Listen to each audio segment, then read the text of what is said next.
ಆ ಹುಡುಗಿನ ಶಿವಗಾಮಿ ಅನಾಥೆ ಅಂತ ನೋಡ್ತಾಳೆ.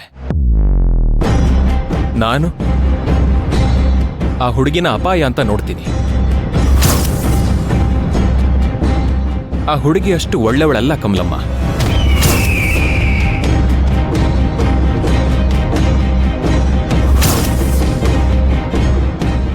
ನಾನು ಒಳ್ಳೆವಳಲ್ವಾ? ನೀನು ಶಿವಗಾಮಿ ಬಗ್ಗೆ ಹೇಳಿದ್ದೆಲ್ಲ ಸತ್ಯನೇ. ನಾನು ಶಿವಗಾಮಿನ್ ಬೇಕಾದ್ರೆ ಶಾಶ್ವತವಾಗಿ ದೂರ ಮಾಡ್ಕೊಂತೀನಿ. ಆದ್ರೆ ನಿನ್ನ ಬಿಟ್ಟು ನಾನು ಒಂದು ಕ್ಷಣ ಕೂಡ ಇರಕ್ಕಾಗಲ್ಲ. ನೀನೇ ಬಂದು ನನ್ನ ಹತ್ರ ಹೇಳ್ಕೋಬೇಕು. ಹಾಗ್ ಮಾಡ್ತೀನಿ. ಆ ಹುಡುಗಿನ ನೋಡಿದ್ರೆ ಹಾಗನ್ಸಲ್ಲ ಯಜಮಾನ್ರೆ.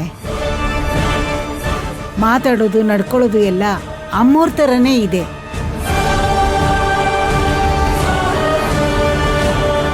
ನಿಮಗೆ ಯಾಕೆ ಈ ಥರ ಅನ್ನಿಸ್ತಾ ಇದೆ ಅಂತ ನನಗೆ ಗೊತ್ತಾಗ್ತಾ ಇಲ್ಲ. ಅಮ್ಮೋರು ಕಂಪ್ನಿನ ಚೆನ್ನಾಗೇ ನೋಡ್ಕೋತಾರೆ. ಆ ಹುಡುಗಿಯಿಂದ ಅಂಥದ್ದೇನು ತೊಂದರೆ ಆಗಲ್ಲ ಅಂತ ಅನ್ಸುತ್ತೆ ಯಜಮಾನ್ರೆ.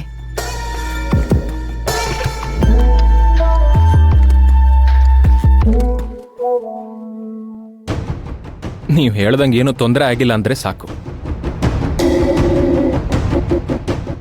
ಏನು ತೊಂದರೆ ಆಗಲ್ಲ, ತಲೆ ಕೆಡ್ಸ್ಕೋಬೇಡಿ ನೀವು.